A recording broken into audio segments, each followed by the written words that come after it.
꼭 알아야 할 어제의 뉴스. 국회의원 비서관 출신을 뽑기 위해 맞춤형 채용 공고를 낸 강원랜드. 면접 점수를 조작해 사장 조카를 합격시킨 석탄공사. 잇따르는 공공기관 채용 비리에 대해 문재인 대통령은 일상화된 비리로 의심될 정도라며 반칙과 특권의 고리를 끊겠다고 강조했습니다. 국민들에게 아주 큰 실망감을 주고 또 청년들에게 깊은 좌절과 배신감을 안겨주기에 충분합니다. 필요하면 전수조사를 해서라도 철저히 진상을 규명해 민형사상 책임을 묻고 당사자는 채용을 취소하라고 지시했습니다. 청와대는 채용비리 연루 임직원을 업무에서 배제할 근거와 부정행위자 합격 취소 규정을 마련하기로 했습니다. 또 채용 완료 뒤 한두 달 내 감사를 하도록 개선하기로 했습니다. 청와대는 이와 함께 대통령의 24시간을 공개하겠다는 대선 공약에 따라 오늘부터 대통령 비공개 일정도 홈페이지를 통해 공개했습니다. 공무 일정이 대상으로 경호 문제를 고려해 매주 월요일에 지난주 일정을 사후 공개하는 형식입니다. 인터넷 언론 기사 댓글과 각종 커뮤니티 등을 통해 유행어처럼 번지는 이 말이 오늘 열린 서울고검과 산하기관 국정감사장에서도 등장했습니다. 도대체 다스는 누구 거예요? 잠시 당황한 듯한 모습을 보인 윤석열 서울중앙지검장은 실제 소유 관계를 확인하겠다는 뜻을 밝혔습니다. 법률적으로 이게 누구 거냐를 확인해야 될 입장에 있기 때문에 얼마 전에 사건을 배당을 해서 지금 들여다보고 있는 중입니다. BBK 사건 피해자들에게 가야 할 손해배상금 140억 원을 다스가 가로챘고 이명박 전 대통령 당시 청와대가 이 과정에 개입했다는 의혹에 대해 수사의 뜻을 분명히 한 겁니다. 최순실 씨가 사용한 걸로 검찰이 결론 내린 태블릿 PC는 세상에 그 존재가 알려진 지 1년이 지나서도 여전히 뜨거운 감자였습니다.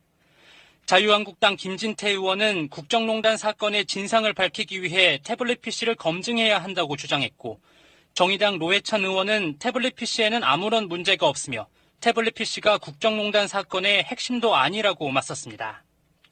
국정원 댓글 사건을 비롯한 검찰의 최근 적폐 수사에 대해서도 여야는 공방을 이어갔습니다. 이에 대해 윤 지검장은 검찰은 정치를 하는 사람이 아니라며 법에 따라 수사하고 판단하는 거라고 강조했습니다. 국정원 개혁위는 2009년 대검찰청 중앙수사부가 고 노무현 전 대통령을 수사할 당시 국정원 담당 직원이 이인규 당시 대검 중수부장을 만나 고가 시계 수수권 등은 중요 사안이 아니니까 언론에 흘려 적당히 망신 주는 선에서 활용하고 수사는 불구속으로 하자고 요구했다고 밝혔습니다.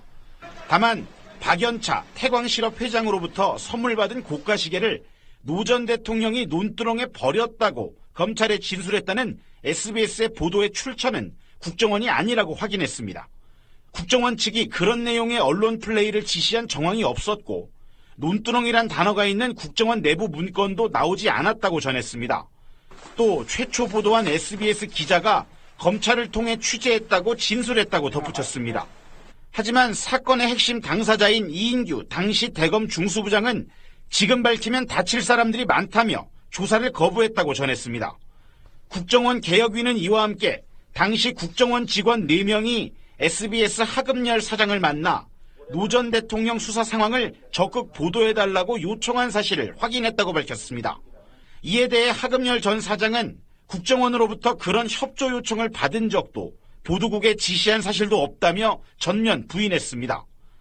국정원 개혁위는 지난 2009년 당시 고대영 KBS 보도국장이 국정원 직원으로부터 특정 보도를 하지 말아달라는 청탁과 함께 현금 200만 원을 받은 정황을 포착해 뇌물 혐의로 검찰 수사 의뢰가 필요하다고 권고했습니다.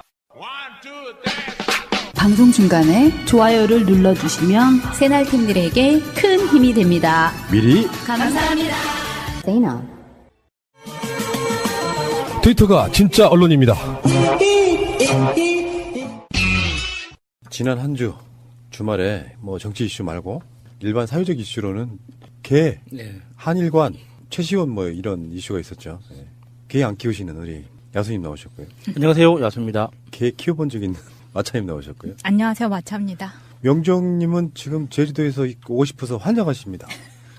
근데 태풍이 와가지고 예. 오지를 못하고 있어요. 태풍만 아니었어도 빨리 오셨을 텐데. 내가 분명히 말씀을 드렸거든요. 예. 빨리 오고 싶어 할 거다.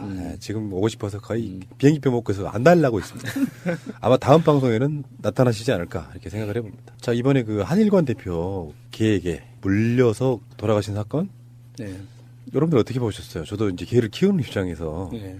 제가 어제 애견용품점 가가지고 입마개 하나 샀어요. 근데 이게 여러 가지 효과가 있어.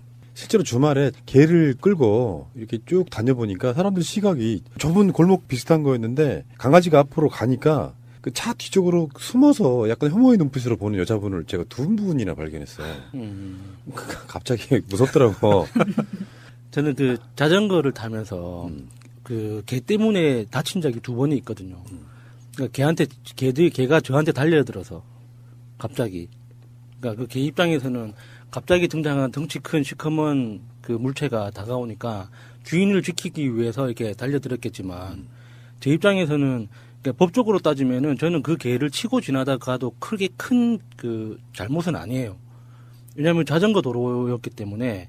그렇지만 이제 사람 사는 게 그게 아니잖아요. 그래서 억지로 이제 급브레이크를 잡다가 자전거가 뒤집어져서 다친 적이 2번이 있는데 그럴 때마다 그 개 주인들의 반응이 저는 더 화가 났었어요. 그러니까 개랑 저랑 비슷하게 취급하는 거예요. 그러니까 원래 제 입장에서는 사람 먼저 챙겨줘야 되는 거잖아요. 아, 죄송합니다. 안 다치셨어요. 이렇게 해야 되는데 놀랬지 하면서 개를 먼저 안고 왔어. 진짜 와, 좀 심하다는 생각을 했어요. 제도로서의 민주주의가 흔들리고 구타는 일은 이제 없습니다. 민주주의가 밥이고 밥이 민주주의가 되어야 합니다. 그 예전에 18대 대선 때 문재인 대통령 캐치플레이즈가 사람이 먼저다 했잖아요. 네. 이번엔 개가 먼저다. 그러니까 이런 건 있어요. 개라고 하는 것이 저도 어렸을 때도 개를 키워왔고 저 혼자 결혼하기 전에도 개를 많이 키운 측면이 있는데 사실 개를 보호하는 게 과하신 분들이 있긴 있습니다. 네. 그분들은 저는 그렇게 좋아하진 않아요. 자기 강아지만이 우선인 사람들이 있습니다. 네. 한편으로 또 저를 개를 키우는 입장이잖아요. 개를 저는 의인화하진 않아요. 사람 취급하진 않는다고. 네. 뭐 제일 싫어하는 것 중에 하나가 엄마 아빠 이렇게 표현하는 것도 좀 그렇고 어떤 반려의 어떤 동지적 관점에서 같이 이렇게 공존하고 산다 이런 의미를 좀 두고 있는 부분이라서요. 입마개를 왜 샀냐면 일단 개를 입마개를 하고 나면 사람들이 피해갈 이유가 없어요. 개는 발톱으로 싸운다기보다는 입으로 싸우기 때문에 입만 막아놓으면 되는데 이제 얼만큼 우리 강아지가 그 입마개에 적응을 할 것인지 그런 측면이 있고 이런 보도들이 나오잖아요. 강아지를 키우는 가구가 1000만 가구가 됐다 이런 표현을 하거든요. 1000만 가구라면 사실상 좀 표현이 좀 적절할지 모르겠는데 우리나라 국민 중에 가구로 했다고 하면 반 이상이 강아지를 키운다라고 보셔도 되는데 그 정도는 아닌 것 같고 그 대부분 이런 거 있잖아요. 가구는 보통 이제 평균적으로 4명 이렇게 표현하는데 1인 가구들이 강아지 많이 키워요.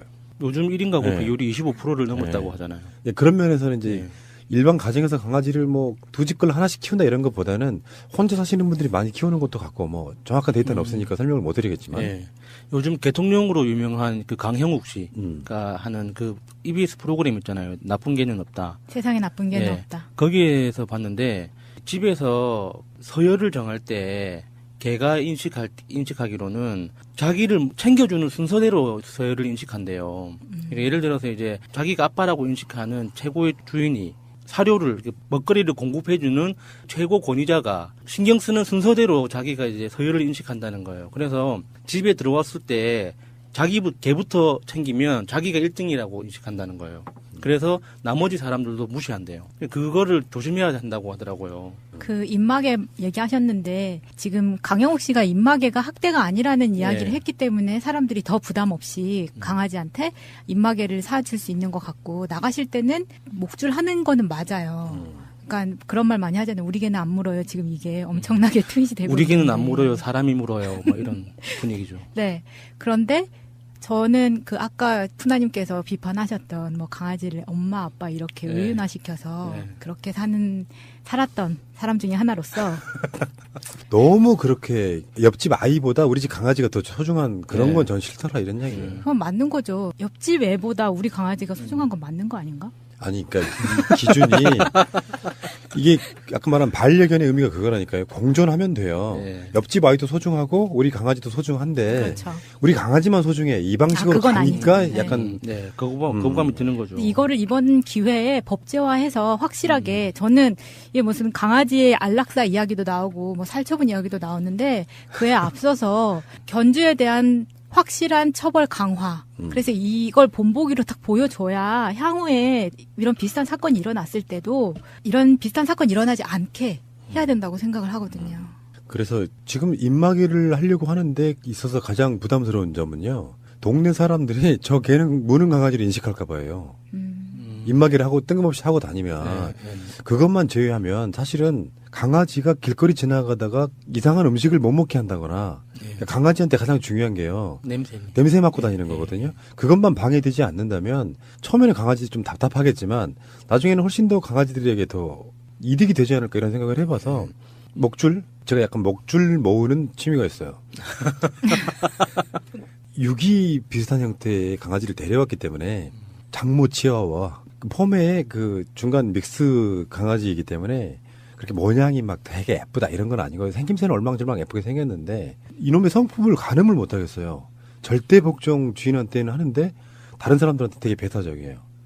그게 유기견의 특성이라고 그러더라고요. 그러니까 다시 주인한테 버림을 당할까 봐 느끼는 그 공포스러움.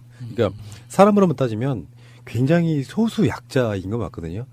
그들은 이제 항변하지 못하고 그들은 이 사건이 있는지도 모르죠. 그 아이들을 전반적으로 다 같이 이렇게 공존하는 그런 형태로 좀 갔으면 좋겠다 이런 생각이 들고요. 전에 제가 말씀드렸던 거 수정하겠습니다. 예전에 그런 얘기 드린 적이 있거든요. 강아지에 대해서는 주인이 가장 잘한다. 이번 사건과 매치를 시켜보면 틀린 말인 것 같아요. 강아지 자체가 내가 아닌 이상 어떤 상황에서 덜 변할지는 몰라요. 강아지 나름대로는 명분이 있겠죠. 자기 생각에. 뭐 예를 들면 뭐 강아지 특성 이런 게 있거든요. 가족이라고 하는 자기가 느끼는 공간 안에 누군가 들어오면 배타적이에요. 그런 것들을 이해하지 못한 상태에서 주인이 목줄 없이 그냥 엘리베이터를 태웠다가 일어난 사건 아닙니까? 진짜 중요한 건 내가 느끼는 어떤 반려성, 동지성, 강아지들한테 느끼는 이것도 중요하지만 거기에 많은 사람들이 공포와 혐오와 등등 여러 가지 감정을 느끼는 것도 인정해주면 훨씬 더 쉬워지지 않을까 이렇게 생각해봐요. 살랑이 잘 듣고 있니? 아이고 참 강아지를 기본적으로 키우시는 분 중에 너무 집착해서 강아지만 감싸고 도는 분도 일부는 있겠지만 다수의 분들은 대부분 다 공존의 개념이라고 생각을 하거든요. 그래서 이게 그 강아지의 문제로 한정을 시켜야지 강아지 키우는 모든 집들은 문제가 있어 이렇게 몰아가면 안 된다는 거예요. 네, 강아지 키우는 사람이나 그 가정에 대한 인식이나 그 키우는 사람들조차도 생각하는 방식을 완전히 바꿔준 게 강영욱 씨라고 생각하거든요. 새나게 그 프로 정말 좋은 프로고 강영욱 씨한테 조련당하고 싶네요. 뭔 말이야? 난 무슨 말인가 굉장히 횡설수설 끝난. 간식 준비하면 되는 거예요. 편집 안 해도 될 만한 아주 재밌는 이야기였습니다. 잠시 후에 다시 오겠습니다. 이 시간의 주제는요. 박근혜 정권 때 국정원 이야기예요. 사실은. 물론 국정원과 청와대 이야기인데 놀라운 것들을 발견했는데 그때 왜 댓글 부대 대선 개입 의혹해서 국민들과 야당에서 이제 요구를 하니까 그 당시에 그 팀장이 윤석열 수사팀장이었잖아요. 그리고 검찰총장은 최동욱 검찰총장이었고 그래서 국정원 조사를 해요. 최동욱 검찰총장이나 윤석열 팀장 눈치도 없이 박근혜 입장에서는 아니 그 임명시켜놨더니 너무 열심히 해버려. 그때 국정원이 그 수사에 대비해가지고요. 심리전단 사무실부터 관련 서류까지 아예 새로 만들어 놓고 세팅을 하고 기다리고 있는 거예요. 그게 최근에 드러났어요. 이걸 보면은 그 박근혜 정부 때도 그랬고 이명박 박근혜 정부 동안 국정원은 정권을 제외한 모든 그러니까 대통령이라는 그 한 명의 존재를 제외한 나머지 모든 사람들을 적국으로 대한 것 같아요. 보통은 첩보 영화 같은 거 보면 상대방을 속이기 위해서 그 수단과 방법을 가리지 않잖아요. 이런 최근에 미션 임파서블 그 최신작에 봐도 거래 상대방을 속이기 위해서 막 위장하고 분장하고 상황을 새로 만들어내고 막 그러는데 그게 다를 게 뭐예요 이게? 그러니까 2012년 12월 19일 제 트위터 아이디예요. 버드플라이 1219. 그리고 나서 정권이 바뀌고 2013년 4월 30일 검찰 댓글 수사팀이 국정원 심리전단 사무실을 압수수색합니다. 그때 남재준 특히 이제 국정원은 그런 경우가 많죠. 국정원장이 압수수색 거부해요. 국가 보안 뭐 정보 이런 걸 빌미 삼아가지고 그래서 메인 서버 압수수색을 거부하고 나니까 검찰이 심리전단 관련 자료만 겨우 확보했다. 그러니까 이게 이제 그런 거지. 안 줄 수는 없으니까 조작된 자료를 주는 거예요. 검찰은 그걸 보고 수사를 할 수밖에 없는. 그 당시에 이명박근혜 정권의 국정원이나 이런 정권 핵심부가 얼마나 부도덕적인지 이게 그냥 드러나잖아요. 수사 막 완강히 거부하는 듯 하면서 그러면서 그래도 이 정도 자료는 내놓는다 이런 개념이잖아요. 전혀 안 내놓을 수 없으니까 얼마나 사악합니까 이게. 그러니까 이게 밝혀지고 나서 검찰 그 직원들 검사들의 기분이 어떨까요? 캐비넷에다가 일부러 놔두고 가요. 그러니까 나는 지금 청와대 그 캐비넷에서 발견되는 것도 사실 좀 약간 의문스러운 게 있어. 정권이 휘둘린다 이런 건 아니고 이분들 지금 청와대에서 나오는 거는 검증을 한다잖아요. 이걸 발표해야 할지 말아야 될지 사실인 자료인가 아닌가 이게 있다 그러는데 어쨌건 심리전단 사무실은 국정원 내에가 있었던 게 아닌가 봐요. 밖에 있었는데 거기에 사무실은 비어 있는데 캐비넷에 서류가 있어. 딱 준비해놓고 있는 거예요. 그거 가져가 수사하고 참. 그때 당시에 검찰이 수사했던 거 자체는 뭐 다시 재수사해야 되는. 이게 사회적 이슈가 하나도 없고 이 이슈만 튀어나왔으면 이 자체가 사회적인 엄청 논란거리가 될 수 있는 바로 그런 사안인데 그런 거 있지 않겠습니까 여러분들도? 의뢰껏 쟤네들 그랬을 거야라는 생각이 먼저 드니까 별로 그렇게 놀랍지 않잖아요. 근데 이거는 좀 충격이었어요. 그동안 국정원이 해외 그 공작하면서 노트북 그 훔치다가 들키고 막 그런 좀 멍청한 짓을 많이 했잖아요. 그리고 그 마티즈 그 사건 같은 경우도 실수였다는 의견도 있잖아요. 사실은 그렇게 이제 자살 시도 하다가 깨어나야 되는 시나리오였는데 사고로 이제 돌아가셨다 그런 의견도 있었는데 이렇게 너무 깔끔하게 한편의 영화 시나리오처럼 이거 진짜 영화로 해도 재밌는 장면이잖아요. 이게 좀 충격적이었어요, 이거는. 네, 이럼에도 불구하고 정치보복이라는 말을 계속한다면 한편이라고 못 박는 것밖에 안 될 것 같아요. 새가 날아든다는 여러분들의 하트를 먹고 삽니다. 잊지 않으셨죠? 에피소드 제목을 누르고 플레이가 되면 오른쪽 위에 하트를 꾹 눌러주세요. 오늘도 감사합니다. 더 많은 분들이 들을 수 있도록 하트 꼭 눌러주세요. 늘품체조 기억하십니까? 박근혜 씨가 정말 못 따라해서 우리가 얼마나 비웃었냐면은 정말 머리가 너무나 떨어지나 보다. 동작 하나하나를 전혀 따라하지 못하는데요. 늘품체조 관련해가지고 청와대가 적극적 개입했던 어떤 그런 문서도 확인됐다라고 하니까 우리도 그때 이제 최순실 국정농단 게이트가 나면서 했던 얘기가 그거예요. 여기서 잊혀진 이름 하나를 거론할게요. 차은택. 차은택은 사실 지금 완전히 잊혀졌잖아요. 네. 차은택이 문화예술에 관련된 모든 청와대 발 또는 박근혜 정부 발 그런 그 오다들을 다 따먹으면서 뭔가 한쪽에 어떤 이득을 취했다는 거 아니에요? 네. 당시에 블랙리스트 만들었던 이유도 겉으로 명분은 좌파 인사들 배제였지만 알고 보면 이권 사업을 위해서 그 블랙리스트를 만들었다 이런 이야기도 있거든요. 이야기는 그따가 다시 나오겠습니다만 어쨌건 그 늘품체조 관련해가지고 청와대가 되게 재밌어요. 그러니까 늘품체조를 만들잖아요. 그러면 청와대 교육문화수석실이 그 늘품체조 관련한 보고서를 받고 이거 바꿔라 저거 바꿔라 이것들을 계속 지시를 해가지고 바꿔요. 이것도 엄청난 돈이 들어간 프로젝트였었거든요. 이렇게 꼼꼼하게 챙길 수밖에 없었던 게 실제 그 당시 대통령 자리에 있었던 박근혜라는 사람이 개인적인 관심을 기울이니까 그 밑에 있는 수석들이 이만 꼼꼼하게 챙겼을 거 아니에요. 그렇죠. 그 늘품 체조 전에 코리아 체조라고 이미 그 전년도 2014년도에 만들었던 체조가 있었는데 뜬금없이 늘품 체조라는 게 이제 예를 들면 국민 체조 대용으로 국민 체조 시작. 그러니까 국민체조 이후에 딱히 무슨 체조를 범국민적으로 만들어서 한 적이 없잖아요. 네. 코리아 체조를 2억 원을 들여서 개발했는데 늘품체조는 아마 그보다 더 들어갔었을걸요. 그럼에도 불구하고 만들었으면 보급이라도 하든지 그때 자기들 그 소년제 데리고 그렇게 한 번 나온 거 이후에는 본 적이 없어요. 친박 집회 때 한번 보고. 그러니까 그게 두 가지도 해석이 가능한 게 하나는 전시 행정으로서 그냥 뭔가를 하려고 했다. 이거는 이제 우리가 말하는 음모론 없이 무능론. 그리고 하나 더는 누구누구의 이권을 주기 위해서 그런 행사를 일시적 이벤트로 한다. 이 두 가지인데 어느 쪽이 더 타당하다고 생각하십니까? 두 분은? 저는 음모론을 생각하고 있었어요. 그런 거 말고.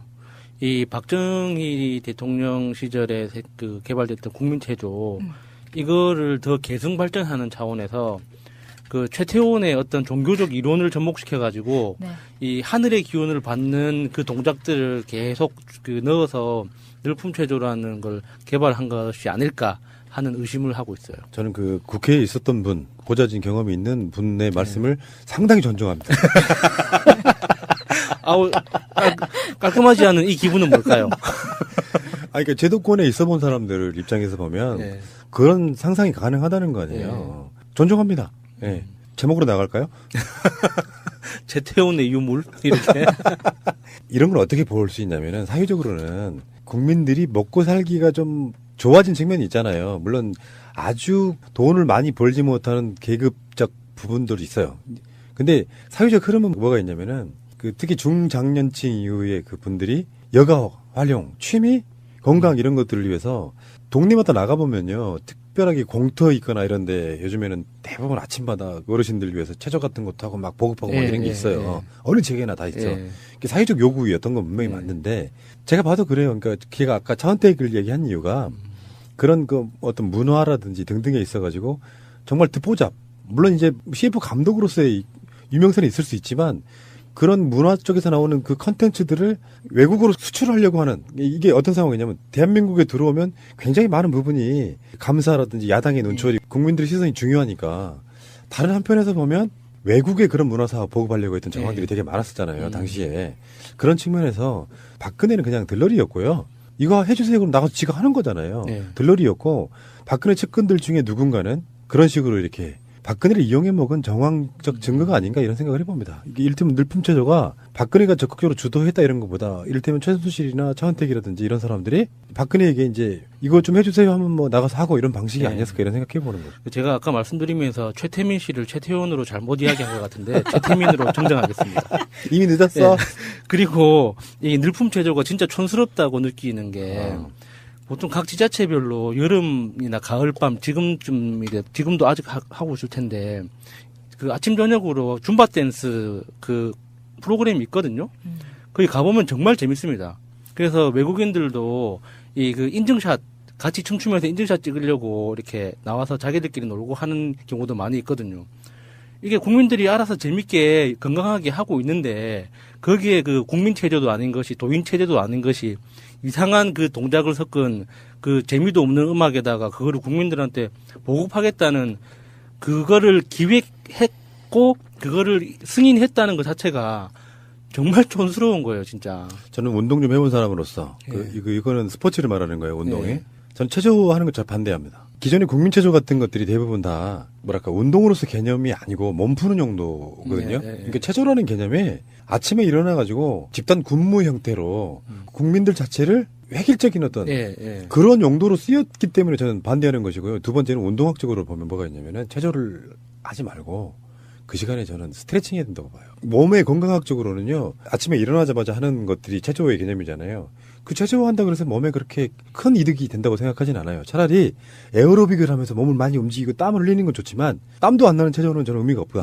그 시간에 차라리 스트레칭을 해라. 그 스트레칭 운동해본 사람들이 얼마나 중요한지 압니다. 특히 이제 구기 종목 같은 거 해본 사람들은 스트레칭 하는 시간이 거의 1시간 정도 돼요. 일종의 그거랑 결이 아주 비슷한 게 요가입니다. 저는 그 스트레칭 프로그램 하나 개발해가지고 문재인 청와대에 한번 건의를 한번 해볼까? 차라리 춤을 추세요. 늘품 그 시간에. 스트레칭. 늘품체조 박근혜 씨의 그 어정쩡한 동작이 떠오르는데요. 참 웃기네요.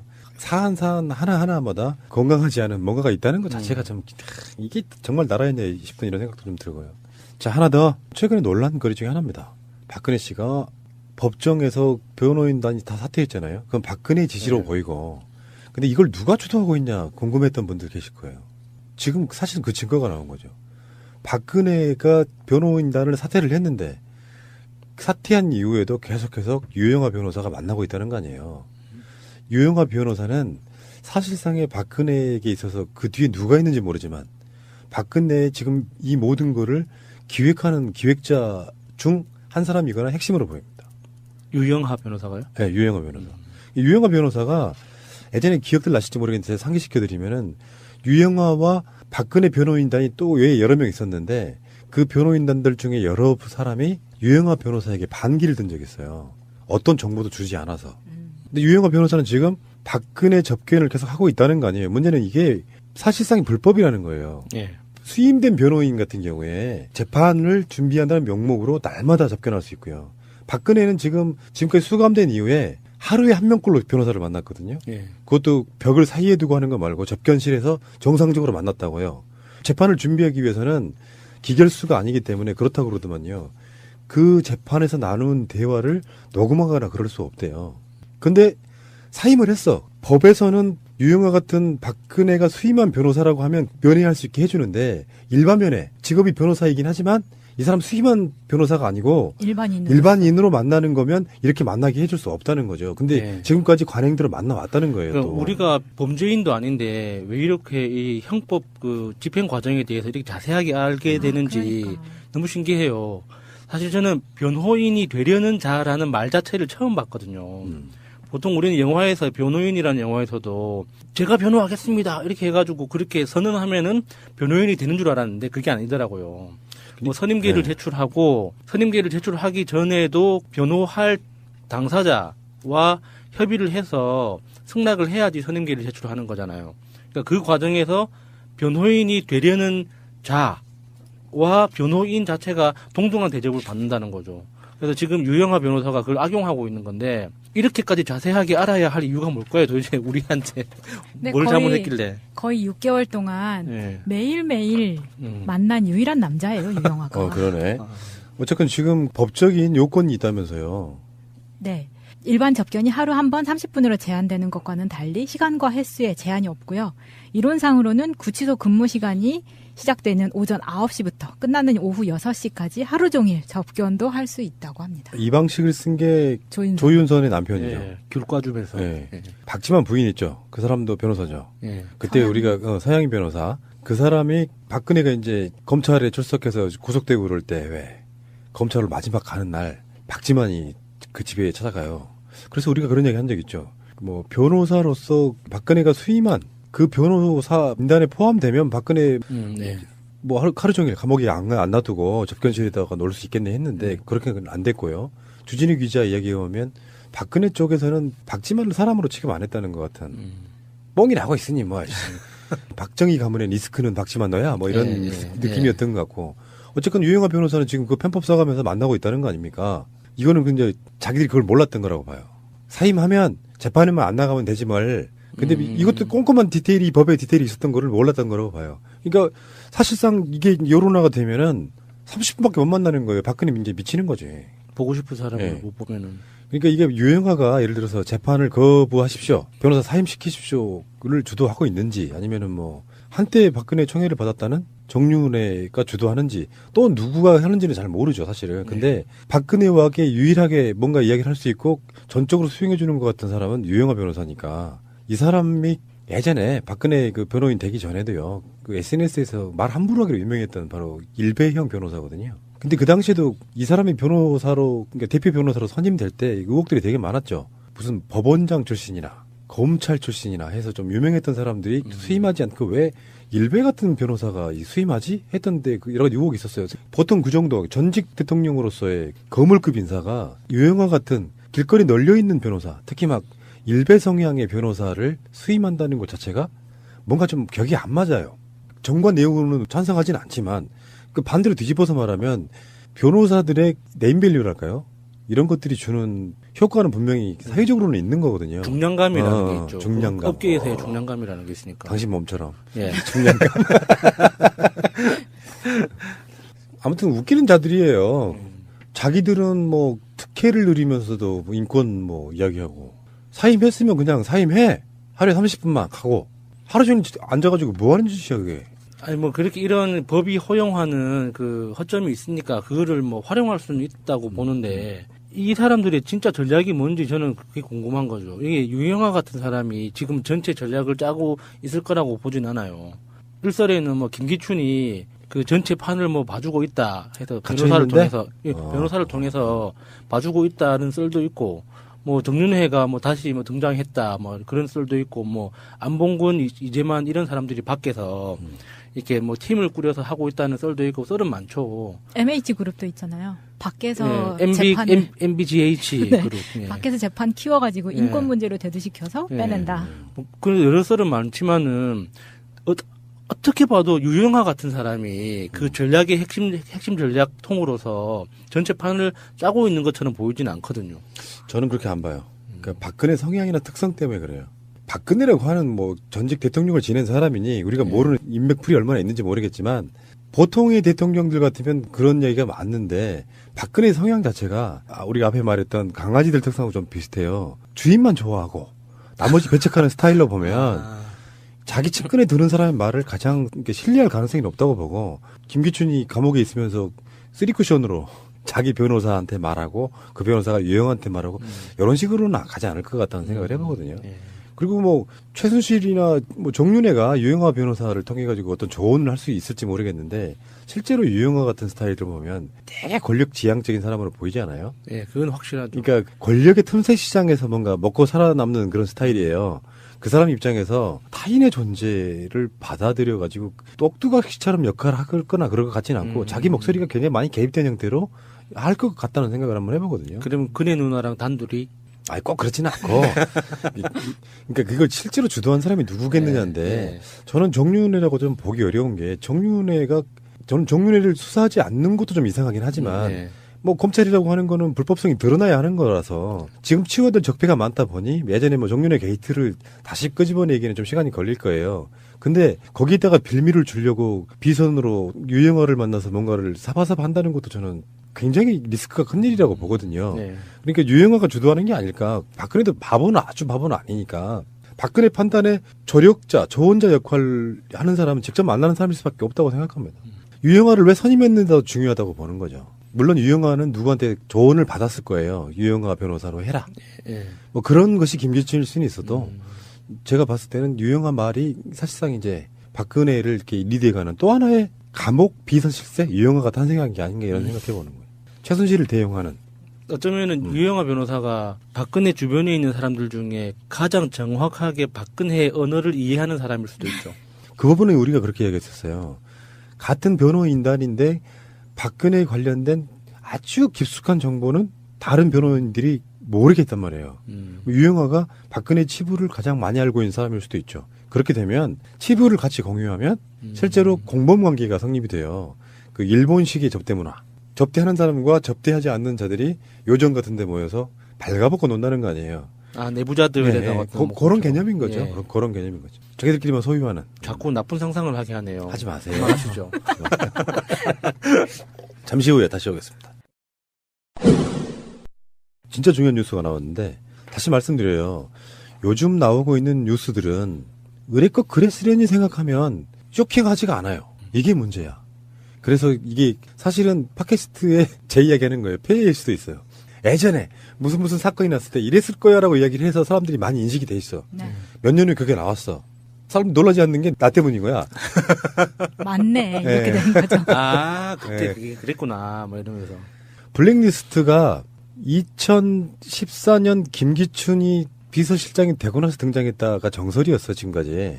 근데 실제로 2013년에도 박근혜의 정권이 출범하자마자 블랙리스트에 원조가 있었다는 거잖아요. 그것을 이제 제대로 실행한 건 김기춘 때고. 그러니까 박근혜 정권, 또 박근혜 청와대는 블랙리스트 자체를 이미 안고 시작했는데 이런 느낌으로 받아들였거든요. 예를 들면 이명박이 갖고 있는 결. 이게 그런 흐름을 한번 봐야 돼요.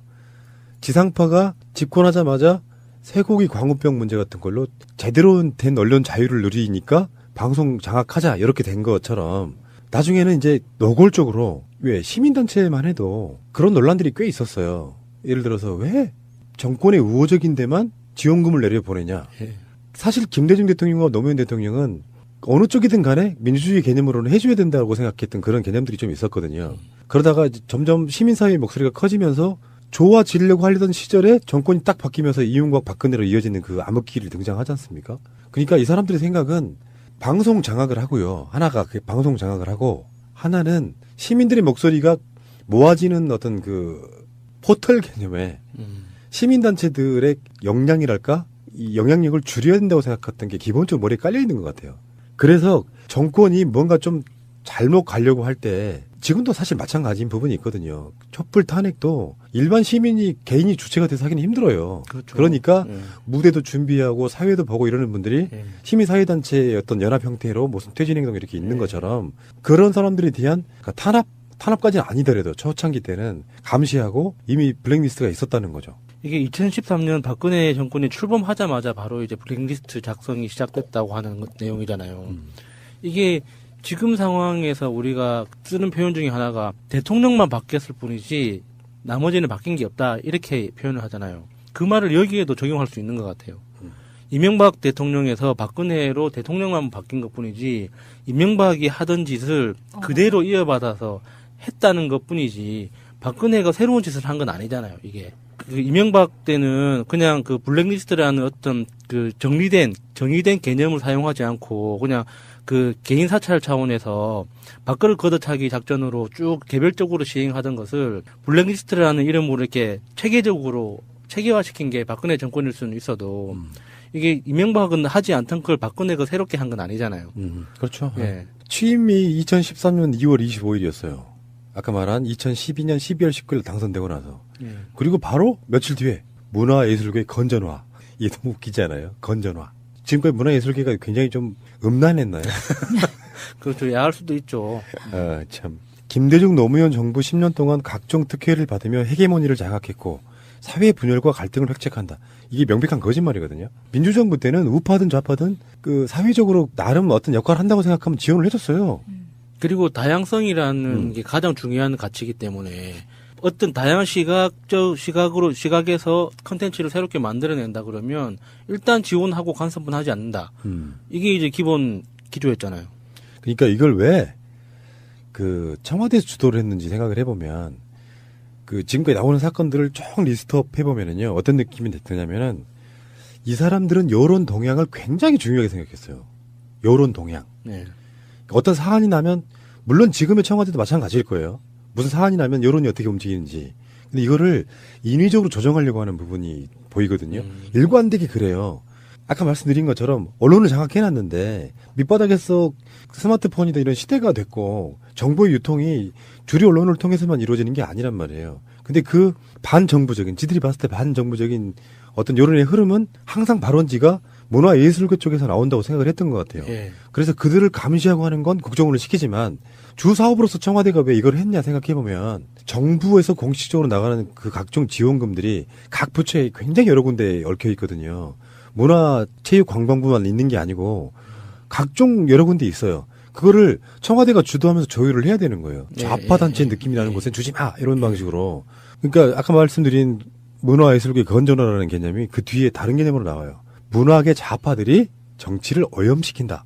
그 반대 개념으로 건전화라는 말이 나오는 거죠.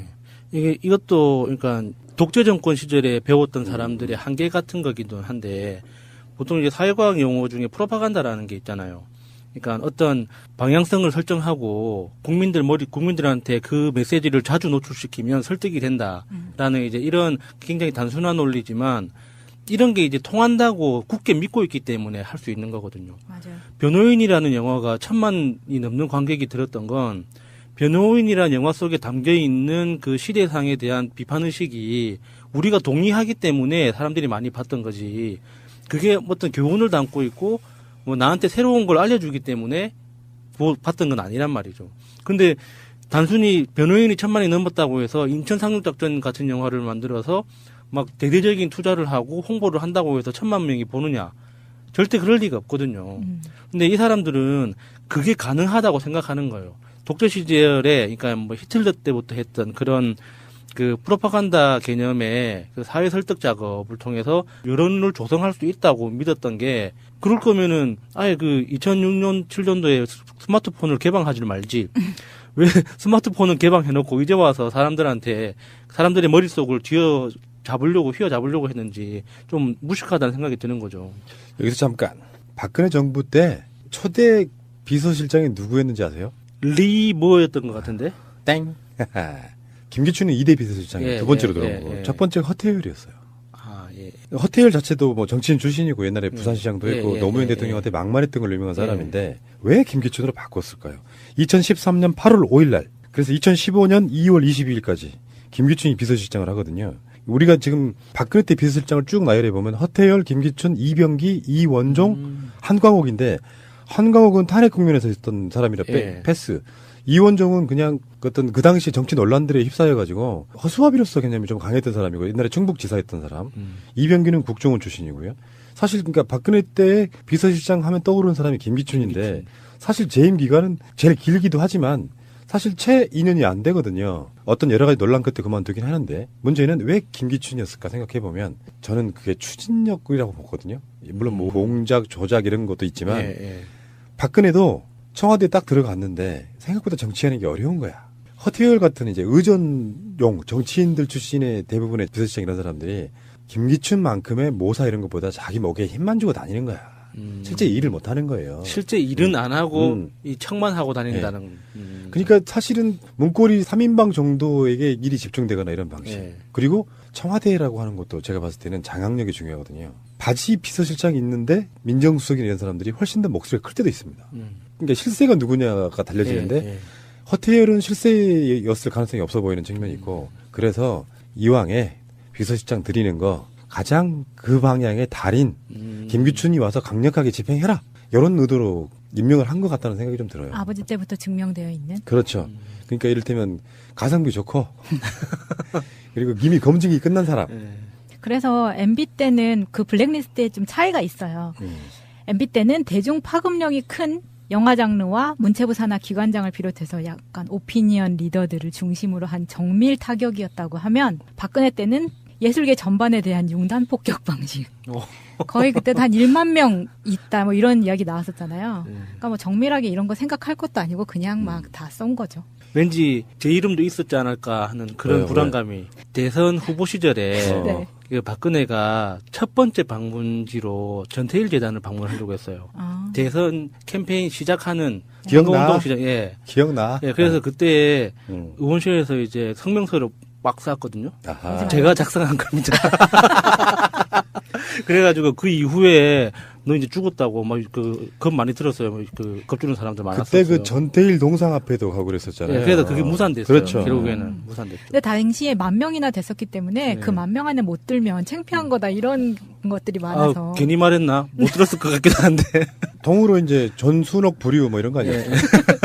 자, 어찌됐건 간에 박근혜 씨에게 연민의 정을 좀 느끼고 있습니다. 속 내용이 어땠냐는 저는 두 번째 문제라고 생각해요.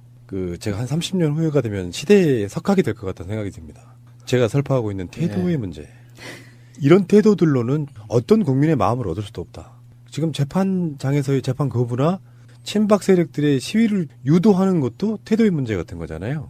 소수 중에 소수로 전락해버린 그 사람들의 가장 이렇게 되는 원인에는 태도가 있지 않나 저는 이렇게 생각을 해봐요.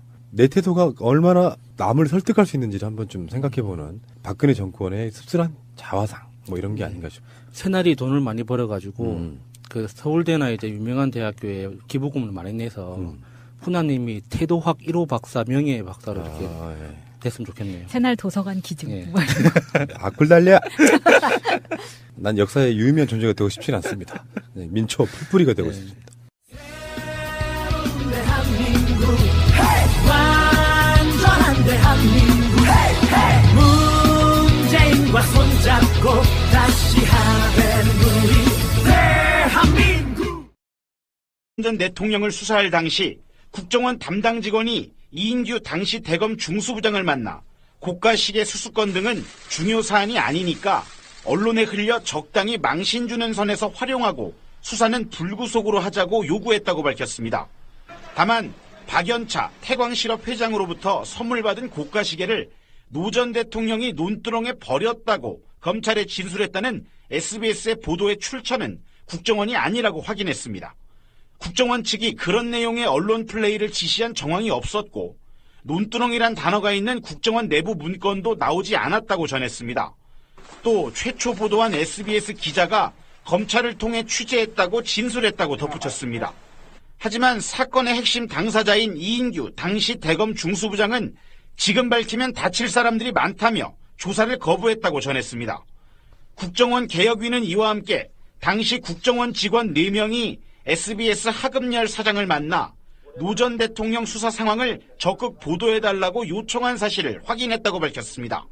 이에 대해 하금열 전 사장은 국정원으로부터 그런 협조 요청을 받은 적도 보도국에 지시한 사실도 없다며 전면 부인했습니다. 국정원 개혁위는 지난 2009년 당시 고대영 KBS 보도국장이 국정원 직원으로부터 특정 보도를 하지 말아달라는 청탁과 함께 현금 200만 원을 받은 정황을 포착해 뇌물 혐의로 검찰 수사 의뢰가 필요하다고 권고했습니다. 방송 중간에 좋아요를 눌러주시면 새날팀들에게 큰 힘이 됩니다. 미리 감사합니다. 트위터가 진짜 언론입니다. 지난 한 주 주말에 뭐 정치 이슈 말고 일반 사회적 이슈로는 개, 한일관, 최시원 뭐 이런 이슈가 있었죠. 개 안 키우시는 우리 야수님 나오셨고요. 안녕하세요, 야수입니다. 개 키워본 적 있는 마차님 나오셨고요. 안녕하세요, 마차입니다. 명정님은 지금 제주도에서 오고 싶어서 환장하십니다. 근데 태풍이 와가지고 오지를 못하고 있어요. 태풍만 아니었어도 빨리 오셨을 텐데. 내가 분명히 말씀을 드렸거든요. 빨리 오고 싶어 할 거다. 지금 오고 싶어서 거의 비행기표 먹고 해서 안 달라고 있습니다. 아마 다음 방송에는 나타나시지 않을까 이렇게 생각을 해봅니다. 자, 이번에 그 한일관 대표 개에게 물려서 돌아가신 사건? 여러분들 어떻게 보셨어요? 저도 이제 개를 키우는 입장에서 제가 어제 애견용품점 가가지고 입마개 하나 샀어요. 근데 이게 여러 가지 효과가 있어요. 꼭 알아야 할 어제의 뉴스. 국회의원 비서관 출신을 뽑기 위해 맞춤형 채용 공고를 낸 강원랜드. 면접 점수를 조작해 사장 조카를 합격시킨 석탄공사.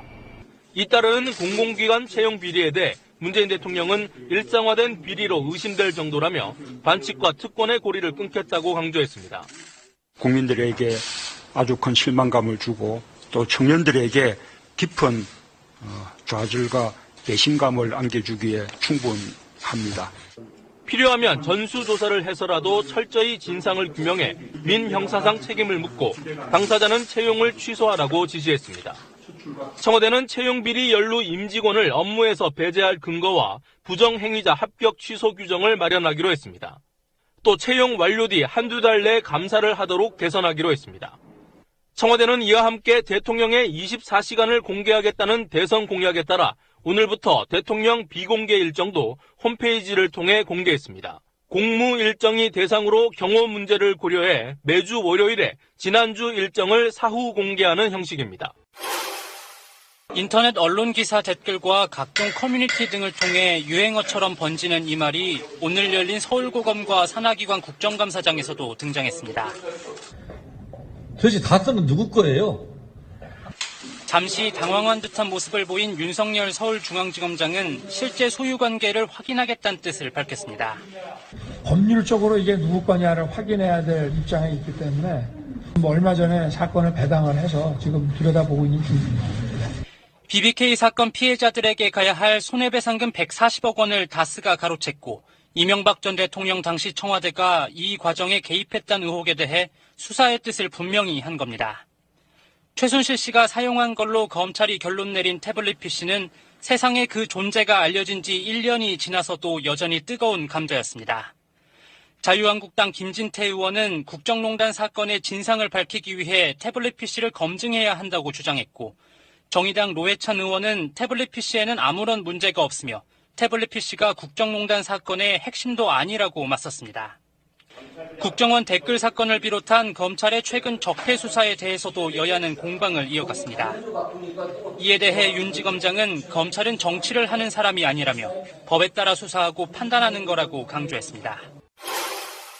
국정원 개혁위는 2009년 대검찰청 중앙수사부가 고 노무현 각으로 했다고 하면 반 이상이 강아지를 키운다라고 보셔도 되는데 그 정도는 아닌 것 같고 그 대부분 이런 거 있잖아요. 가구는 보통 이제 평균적으로 4명 이렇게 표현하는데 1인 가구들이 강아지 많이 키워요. 요즘 1인 가구 비율이 25%를 넘었다고 하잖아요.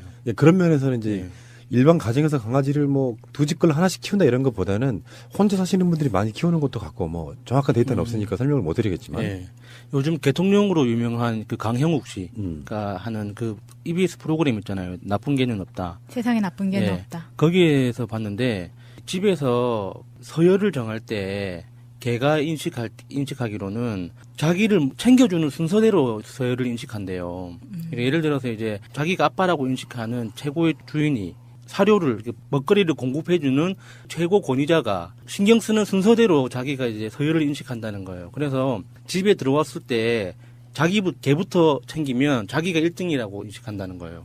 그래서 나머지 사람들도 무시한대요. 그거를 조심해야 한다고 하더라고요. 그 입마개 얘기하셨는데 지금 강영욱 씨가 입마개가 학대가 아니라는 이야기를 했기 때문에 사람들이 더 부담 없이 강아지한테 입마개를 사줄 수 있는 것 같고 나가실 때는 목줄 하는 거는 맞아요. 그러니까 그런 말 많이 하잖아요. 우리 개는 안 물어요. 지금 이게 엄청나게 트윗이 되고 우리 개는 안 물어요. 사람이 물어요. 뭐 이런 분위기죠. 네. 그런데 저는 그 아까 푸나님께서 비판하셨던 뭐 강아지를 엄마 아빠 이렇게 의윤화시켜서 그렇게 살았던 사람 중에 하나로서 너무 그렇게 옆집 아이보다 우리 집 강아지가 더 소중한 그런 건 전 싫더라 이런 얘기예요. 그건 맞는 거죠. 옆집 애보다 우리 강아지가 소중한 건 맞는 거 아닌가? 아니, 그러니까 기준이 이게 아까 말한 반려견의 의미가 그거라니까요. 공존하면 돼요. 옆집 아이도 소중하고 우리 강아지도 소중한데 그렇죠. 우리 강아지만 소중해 이 방식으로 가니까 아니에요. 약간 거부감이 드는 거죠. 이거를 이번 기회에 법제화해서 확실하게 저는 이게 무슨 강아지의 안락사 이야기도 나오고 뭐 살처분 이야기도 나오는데 그에 앞서서 견주에 대한 확실한 처벌 강화. 그래서 이걸 본보기로 딱 보여줘야 향후에 이런 비슷한 사건이 일어났을 때도 이런 비슷한 사건이 일어나지 않게 해야 된다고 생각을 하거든요. 그래서 지금 입마개를 하려고 하는데 있어서 가장 부담스러운 점은요. 동네 사람들이 저 개는 무능 강아지를 인식할까 봐요. 입마개를 하고 뜬금없이 하고 다니면 그것만 제외하면 사실은 강아지가 길거리 지나가다가 이상한 음식을 못 먹게 한다거나 강아지한테 가장 중요한 게요. 냄새 맡고 다니는 거거든요. 그것만 봐요. 실제로 주말에 개를 끌고 이렇게 쭉 다녀보니까 사람들 시각이 좁은 골목 비슷한 거였는데 강아지가 앞으로 가니까 그 차 뒤쪽으로 숨어서 약간 혐오의 눈빛으로 보는 여자분을 제가 2분이나 발견했어요. 갑자기 무섭더라고. 저는 그 자전거를 타면서 그 개 때문에 다친 적이 2번이 있거든요. 그러니까 개가 저한테 달려들어서 갑자기. 그러니까 그 개 입장에서는 갑자기 등장한 덩치 큰 시커먼 그 물체가 다가오니까 주인을 지키기 위해서 이렇게 달려들었겠지만 제 입장에서는 그러니까 법적으로 따지면은 저는 그 개를 치고 지나다가도 크게 큰 그 잘못은 아니에요. 왜냐하면 자전거 도로였기 때문에. 그렇지만 이제 사람 사는 게 그게 아니잖아요. 그래서 억지로 이제 급브레이크를 잡다가 자전거가 뒤집어져서 다친 적이 2번이 있는데 그럴 때마다 그 개 주인들의 반응이 저는 더 화가 났었어요. 그러니까 개랑 저랑 비슷하게 취급하는 거예요. 그러니까 원래 제 입장에서는 사람 먼저 챙겨줘야 되는 거잖아요. 아, 죄송합니다. 안 다치셨어요. 이렇게 해야 되는데 놀랬지 하면서 개를 먼저 안고 와서 진짜 와, 좀 심하다는 생각을 했어요. 제도로서의 민주주의가 흔들리고 구타는 일은 이제 없습니다. 민주주의가 밥이고 밥이 민주주의가 되어야 합니다. 그 예전에 18대 대선 때 문재인 대통령 캐치플레이가 사람이 먼저다 했잖아요. 이분들은 개가 먼저다. 그러니까 이런 건 있어요. 개라고 하는 것이 저도 어렸을 때도 개를 키워왔고 저 혼자 결혼하기 전에도 개를 많이 키운 측면이 있는데 사실 개를 보호하는 게 과하신 분들이 있긴 있습니다. 그분들은 저는 그렇게 좋아하진 않아요. 자기 강아지만이 우선인 사람들이 있습니다. 한편으로 또 저를 개를 키우는 입장이잖아요. 개를 저는 의인화하진 않아요. 사람 취급하진 않는다고. 뭐 제일 싫어하는 것 중에 하나가 엄마 아빠 이렇게 표현하는 것도 좀 그렇고 어떤 반려의 어떤 동지적 관점에서 같이 이렇게 공존하고 산다 이런 의미를 좀 두고 있는 부분이라서요. 입마개를 왜 샀냐면 일단 개를 입마개를 하고 나면 사람들이 피해갈 이유가 없어요.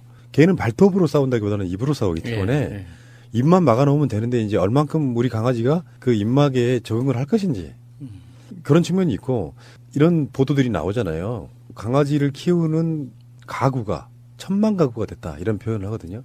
1000만 가구라면 사실상 좀 표현이 좀 적절할지 모르겠는데 우리나라 국민 중에 강해되지 않는다면 처음에는 강아지 좀 답답하겠지만 나중에는 훨씬 더 강아지들에게 더 이득이 되지 않을까 이런 생각을 해봐서 목줄? 제가 약간 목줄 모으는 취미가 있어요. 유기 비슷한 형태의 강아지를 데려왔기 때문에 장모 치와와 포메의 그 중간 믹스 강아지이기 때문에 그렇게 모양이 막 되게 예쁘다 이런 건 아니고 생김새는 얼망졸망 예쁘게 생겼는데 이놈의 성품을 가늠을 못 하겠어요. 절대 복종 주인한테는 하는데 다른 사람들한테 되게 배타적이에요. 그게 유기견의 특성이라고 그러더라고요. 그러니까 다시 주인한테 버림을 당할까 봐 느끼는 그 공포스러움. 그러니까 사람으로 따지면 굉장히 소수 약자인 거 맞거든요. 그들은 이제 항변하지 못하고 그들은 이 사건이 있는지도 모르죠. 그 아이들을 전반적으로 다 같이 이렇게 공존하는 그런 형태로 좀 갔으면 좋겠다 이런 생각이 들고요. 전에 제가 말씀드렸던 거 수정하겠습니다. 예전에 그런 얘기 드린 적이 있거든요. 강아지에 대해서는 주인이 가장 잘한다. 이번 사건과 매치를 시켜보면 틀린 말인 것 같아요. 강아지 자체가 내가 아닌 이상 어떤 상황에서 돌변할지는 몰라요. 강아지 나름대로 명분이 있겠죠. 자기 생각에. 뭐 예를 들면 뭐 강아지 특성 이런 게 있거든요. 가족이라고 하는 자기가 느끼는 공간 안에 누군가 들어오면 배타적이에요. 그런 것들을 이해하지 못한 상태에서 주인이 목줄 없이 그냥 엘리베이터를 태웠다가 일어난 사건 아닙니까? 진짜 중요한 건 내가 느끼는 어떤 반려성, 동지성, 강아지들한테 느끼는 이것도 중요하지만 거기에 많은 사람들이 공포와 혐오와 등등 여러 가지 감정을 느끼는 것도 인정해주면 훨씬 더 쉬워지지 않을까 이렇게 생각해봐요. 살랑이 잘 듣고 있니? 아이고 참 강아지를 기본적으로 키우시는 분 중에 너무 집착해서 강아지만 감싸고 도는 분도 일부는 있겠지만 다수의 분들은 대부분 다 공존의 개념이라고 생각을 하거든요. 그래서 이게 그 강아지의 문제로 한정을 시켜야지 강아지 키우는 모든 집들은 문제가 있어 이렇게 몰아가면 안 된다는 거예요. 네, 강아지 키우는 사람이나 그 가정에 대한 인식이나 그 키우는 사람들조차도 생각하는 방식을 완전히 바꿔준 게 강영욱 씨라고 생각하거든요. 새나게 그 프로 정말 좋은 프로고 강영욱 씨한테 조련당하고 싶네요. 뭔 말이야? 난 무슨 말인가 굉장히 횡설수설 끝난. 간식 준비하면 되는 거예요. 편집 안 해도 될 만한 아주 재밌는 이야기였습니다. 잠시 후에 다시 오겠습니다. 이 시간의 주제는요. 박근혜 정권 때 국정원 이야기예요. 사실은. 물론 국정원과 청와대 이야기인데 놀라운 것들을 발견했는데 그때 왜 댓글 부대 대선 개입 의혹에서 국민들과